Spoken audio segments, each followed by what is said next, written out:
Hello students, आज हम लोग कक्षा 5 की भाग पढ़ेंगे और इसमें भी जो शब्दों वाले प्रश्न हैं उसी को हम लोग हल करेंगे, क्योंकि हमारे बच्चे जो सिंपल भाग हैं वो कर लेते हैं, लेकिन जो शब्दों वाले की जो लिख कर प्रश्न आ जाते हैं उसी में थोड़ी परेशानी होती है। तो चलिए देखते हैं क्वेश्चन नंबर 2, क्योंकि 1 में सिंपली डायरेक्ट डिवीज़न दिया गया है और क्वेश्चन नंबर 2 से शब्दों वाले प्रश्न दिए गए हैं।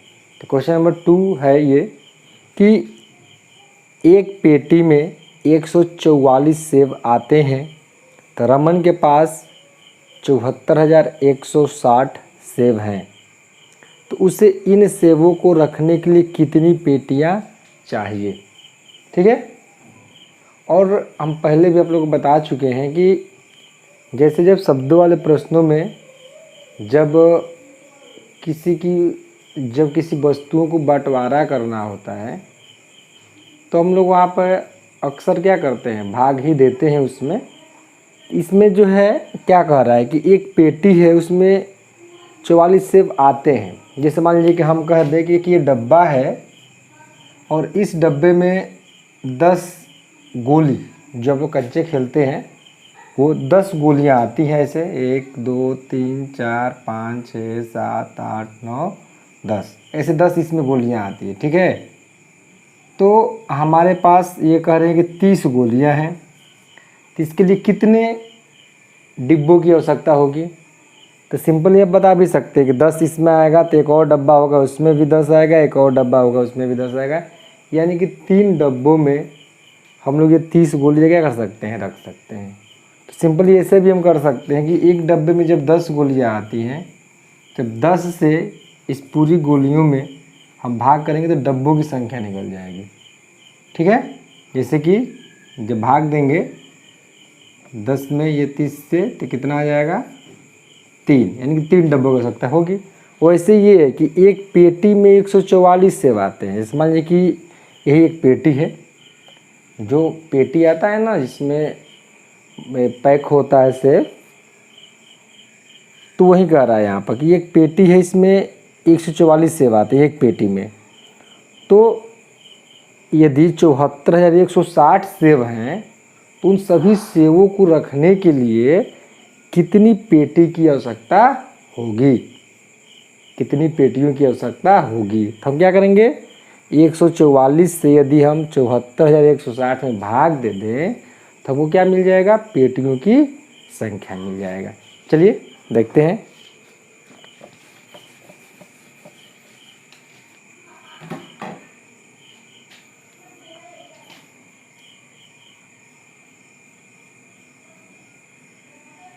तो 144 में 144 से हम लोग 74,160 में क्या करेंगे, भाग देंगे। और भाग भी देना है तो 144 से देना है। अब 144 को तो आपको पहाड़ा याद होगा नहीं, फिर भी हम लोग यदि पहाड़ा नहीं भी याद है तो लोग भाग दे सकते हैं। उसके लिए हमें करना क्या पड़ेगा कि 144 का गुणा करके हम लोग टेबल लिख सकते हैं। ठीक है, 144 का। तो या यदि ये पूरा नहीं लिखना चाहते हैं तो बस इस पे ध्यान दीजिए, यहाँ पे क्या है, ये 40 यानी कि 14 है। ठीक है, तो 14 का पहाड़ा पढ़िए। तो 14 का पहाड़ा हम 5 बार पढ़ेंगे तो कितना हो जाएगा, 14 पच्चे 70। ठीक है, तो 14 पच्चे 70 होगा। तो और यहाँ पर देख रहे हैं कि 74 है, तो हम लोग 144 में 5 बार ले जाकर देखेंगे। तो यहाँ पर ध्यान दीजिए, जब 5 में करेंगे तो 5 के 20 होगा, 2 हासिल बचेगा, और फिर 14 बाई 70 2 कितना हो जाएगा, 72। चलिए ठीक है, 5 बार ये जाएगा तो 144 हम किससे गुणा कर देंगे, 5 से, यानी कि हमको ये पता चल जाएगा कि 144 के पहाड़े को 5 बार पढ़ने पर क्या आएगा। तो कितना जाएगा, 0, और फिर ये 5 के 20 और 2 22 के 2 हासिल 2, 5 एकम 5 2 7, 720 होगा। तो 5 बार में जाएगा। कितना आएगा? 720। 1 में 0 घटेगा 1, 4 में से 2 घटेगा 2 और 1 कट जाएगा। फिर क्या बचेगा? क्या उतार देंगे हम लोग? 6 उतार देंगे। देखिए 14 का पहाड़ा जब 2 बार पढ़ेंगे तो कितना हो जाएगा? 28 हो जाएगा। देखिए ये एक हल करने का बस एक तरीका है कि हमको ये पता चल जाए कि 144 का टेबल यानी कि पहाड़ा कितना बार पढ़ना है। क्योंकि हमको 144 का पहाड़ा याद नहीं है, हमको भी नहीं याद है, किसी को नहीं याद है, तो हम लोग करते क्या है? मल्टीप्लाई करके ही हम लोग इसको हल करते हैं। तो पता चल गया। तो जब 14 का हम पहाड़ा 2 बार पढ़ रहे हैं तो 28 आ रहा है, तो 144 तो और ज़्यादा आएगा ये, यानी कि 2 बार में नहीं जा रहा है तो कितने बार में जाएगा? 1 ही बार में जाएगा, 1 बार में जाएगा। तो कितना होगा ये? 144। माइनस करेंगे 6 में से 4 को तो 2 होगा, 1 में से 4 तो माइनस हो नहीं पाएगा, तो अपने बगल वाले से हासिल लेगा तो कितना हो जाएगा यहाँ पे? 11। 11 में से 4 माइनस करेंगे तो कितना हो जाएगा? 7। फिर 0। देखिए 720 यानी कि 720 आ रहा है। और अभी हम लोग देखे हैं कि 144 का पहाड़ा जब 5 बार पढ़े हैं तो 720 आया है, तो यानी कि 5 ही बार जाएगा फिर से। तो ये 5 बार गया तो कितना हो गया? 720। अब ये कट गया 0, ये शेषफल है, जो शेषफल 0 आ गया, यानी कि 515 भागफल आ रहा है। ठीक है, 515 यानी कि कितनी पेटियों की आवश्यकता होगी? 74,160 सेब को रखने के लिए हमको 515 पेटियाँ चाहिए, तभी जाकर हम 74,160 सेबों को रख सकते हैं। अतः नीचे लिख सकते हैं हम लोग, अतः पेटियों की संख्या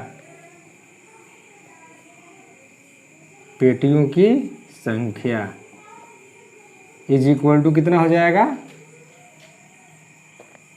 515। ये हम लोग का उत्तर हो गया, आंसर।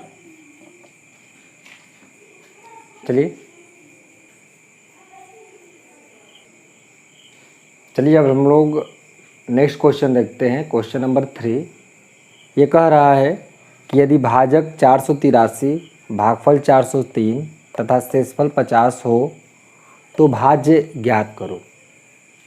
चलिए हम लोग ये पहले इस पर क्वेश्चन बता चुके हैं, लेकिन फिर से हम एक बार ये आपको रिवाइज करा दे रहे हैं कि भाजक क्या होता है, भागफल क्या होता है, शेषफल क्या होता है। इसमें हम एक बार फार्मूला भी बताए थे आप लोगों को। चलिए देखते हैं कि जैसे जब हम कोई भाग देते हैं तो ऐसे ही देते हैं, ठीक है। और जो यहाँ पर होता है उसे हम लोग क्या बोलते हैं? भाजक कहते हैं। और जो बीच में पड़ता है उससे हम लोग क्या बोलते हैं? भाज्य कहते हैं।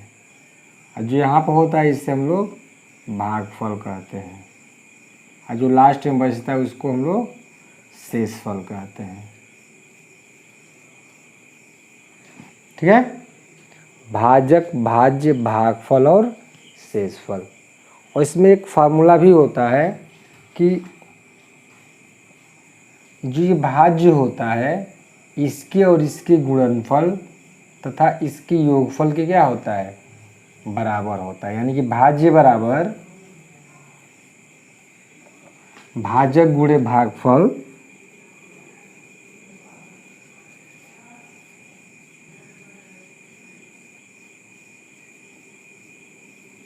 प्लस शेष, यानी कि शेषफल, यही होता है। और इसी से हम लोग क्या करते थे? कोई भाग देते थे तो इसी नियम द्वारा हम लोग चेक भी करते थे कि कोई भाग सही है कि गलत है। जैसे मान लीजिए कि हमने यहाँ पर लिखा है 37 और 3 से भाग दे रहे हैं, 3 से भाग दे रहे हैं, तो कितने बार में जाएगा? ये 1 बार में जाएगा और ये कट जाएगा, फिर 7, 2 बार में जाएगा, 6, 1। अब इस भाग को यदि चेक करना है कि ये भाग सही है कि गलत, तो हम क्या करते थे? भाजक गुणा भागफल, यानी कि ये भाजक और भागफल को आपस में क्या करते थे, गुणा करते थे। तो करिए गुणा, तो 3 गुणे 12 कितना गया 36। और फिर जो गुणा आता था उसमें हम क्या करते थे, शेषफल को जोड़ देते थे। तो 1 आ गया शेषफल, तो कितना आ गया ये 37। किसके बराबर आ गया ये, भाज्य के बराबर। यदि भाज्य के बराबर ही आता है तो हम कहते हैं कि जो हम लोग ये भाग किए हैं ये भाग क्या है, सही है। ठीक है, तो इसी प्रकार ये फार्मूला है। इसी फार्मूले के अनुसार ये जो क्वेश्चन नंबर 3 है उसको हम लोग क्या करेंगे, सॉल्व करेंगे। हल सॉल्यूशन इसका क्या हम लोग को ज्ञात करना, भाज्य ज्ञात करना है। डायरेक्ट इस फार्मूले का प्रयोग करिए। भाजक दिया है, भागफल दिया ही है, शेषफल दिया ही है, तो हम लोग भाज्य निकाल लेंगे आसानी से। कितना दिया है भाजक,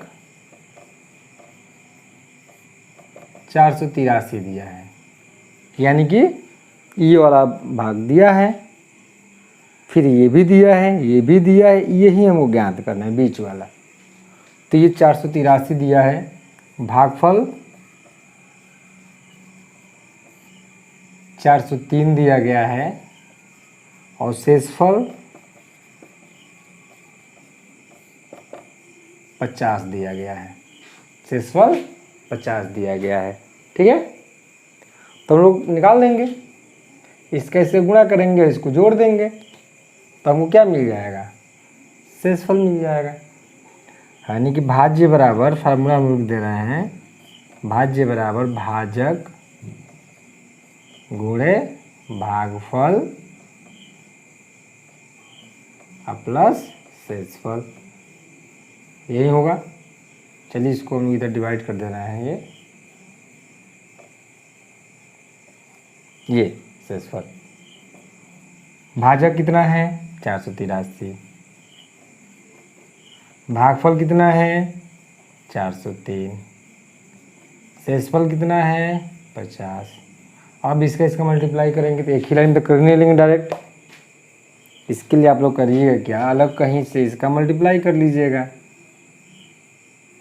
कि 483 गुणे 403। ठीक है, और इसका जितना गुणा आएगा इसका, उसको यहाँ आप लिखिएगा, और उसमें आप क्या कर दीजिएगा, 50 को जोड़ दीजिएगा। ठीक है, चलिए इसके आगे होमवर्क रहेगा, आप लोग करेंगे घर पे। ठीक है, और इसके आगे इस क्वेश्चन को करके जो व्हाट्सएप ग्रुप है जिसमें आप लोगों को काम दिया जाता है और आप लोग अपना काम करके उस ग्रुप में डालते हैं, उस ग्रुप में आप लोग इसके आगे यानी कि इस पूरे प्रश्न को हल करके उस ग्रुप में डालिएगा। हम चेक करेंगे, फिर बताएंगे किस बच्चे ने इसके आगे ये प्रश्न को सही किया है। ठीक है, चलिए बच्चों, हम लोग अगला क्वेश्चन नहीं, क्वेश्चन नंबर 4 देखते हैं। और क्वेश्चन नंबर 4 थोड़ा बड़ा है और जो बोर्ड है हम लोगों क्या है, थोड़ा छोटा है, इसलिए क्वेश्चन को अब हम जो है पढ़कर ही सुनाएंगे आपको और उसको बताएंगे, क्योंकि सभी लोगों को बुक दे दिया गया है स्कूल पे जाकर। और ये बुक हमको उम्मीद है कि कक्षा 5 में सभी बच्चों के पास ये बुक होगी गणित की। उसमें आप लोग पार्ट 4 डिवीजन यानी कि भाग में क्वेश्चन नंबर 4 देखेंगे। और ये है कि एक किसान के पास 7,855 किलोग्राम चावल है। ठीक है, चावल कितना है, चावल कितना है उसके पास, 7,855 केजी। केजी मतलब किलोग्राम होता है। ठीक है, और 102 बोरों में बराबर बराबर रखता है। 102 बोरा में बराबर बराबर की जहाँ भी बात है वहाँ भाग दिया जाता है। तो 102 बोरों में क्या करता है, बराबर बराबर रखता है। ठीक है, बोरों की संख्या कितनी है,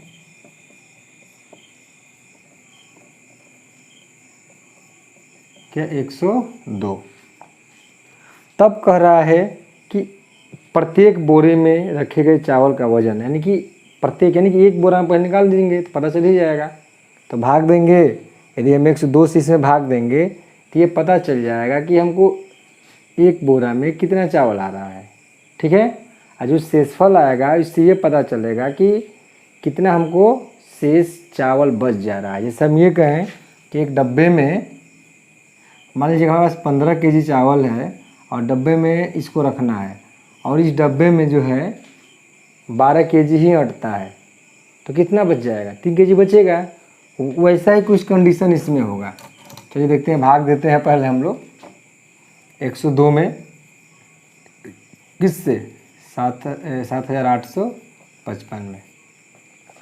102 का तो पहाड़ा याद होगा नहीं, तो हम कह रहे हैं क्या 10 पे ध्यान देंगे। तो 10 का पहाड़ा कितनी बार पढ़ें कि ये 78 के आसपास आ जाए? तो 7 बार में 70 आता है, 10 7 70 और 8 बार में 10 8 80, 10 8 80 होता है। ठीक है, तो 7 बार ले जाएंगे, लेकिन 7 बार में हम क्या करेंगे? 102 में 7 से क्या करेंगे? हम पहले गुणा करेंगे, चेक करेंगे कितना आ रहा है 7 से। तो 7 में 2 से गुणा करेंगे 14, हासिल 1। और ध्यान दीजिएगा 7 का 0 में गुणा करने पर 0 होगा और फिर 1 जोड़ देंगे तो 1 हो जाएगा और 7 एकम 7।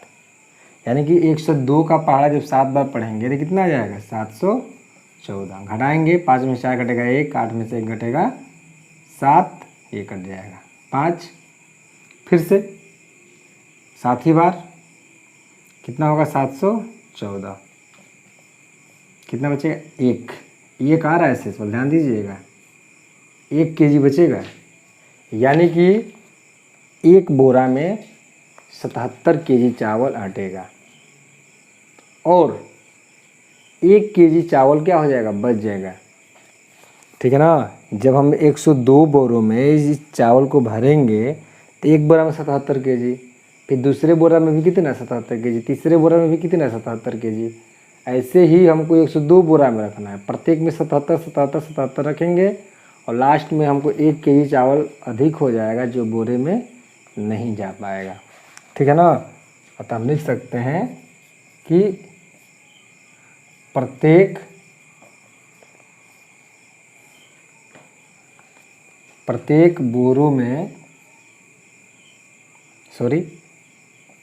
बोरे में रखे गए चावल का वजन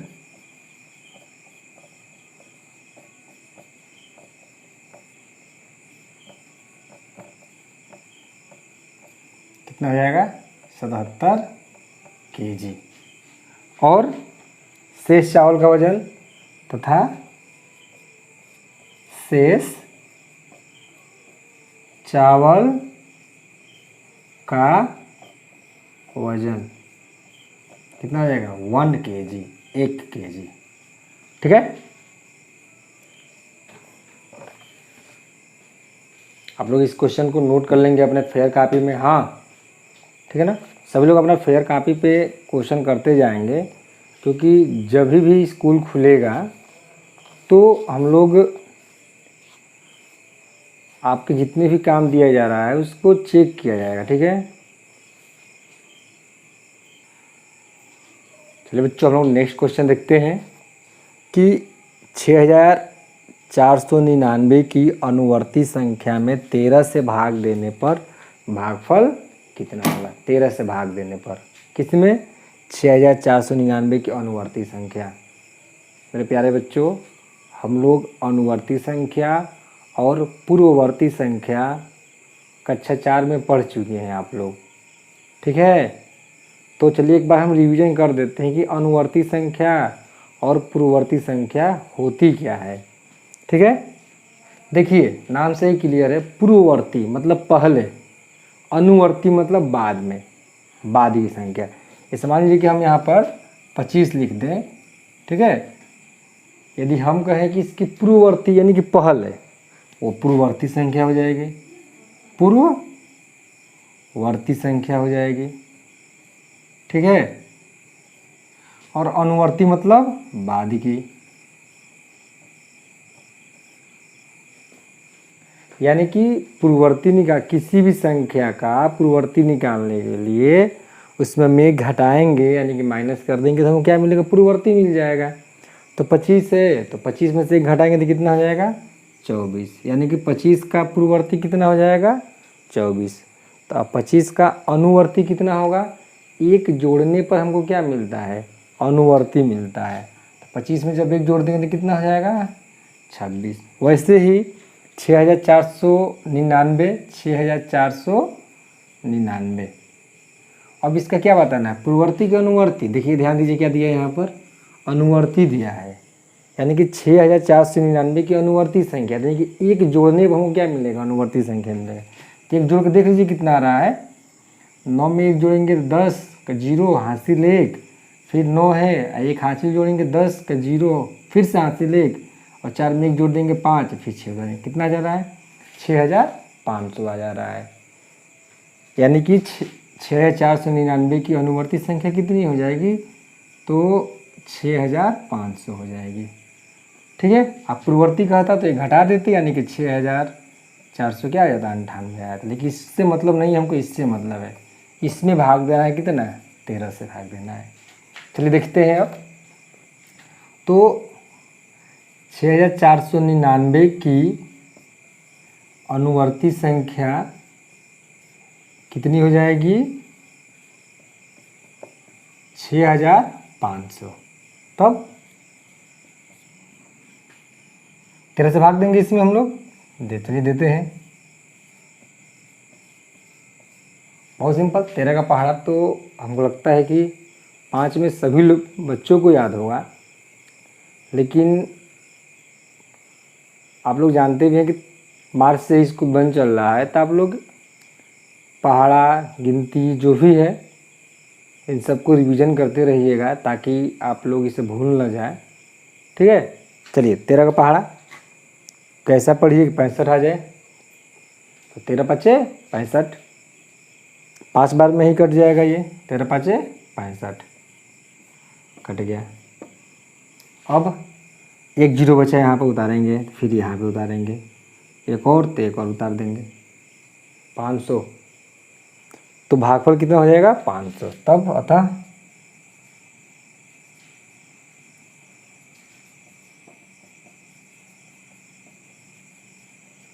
भागफल इक्वल टू 500।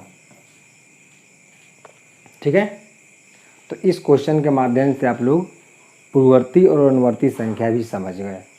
ठीक है ना, चलिए इसे नोट कर लेंगे आप लोग।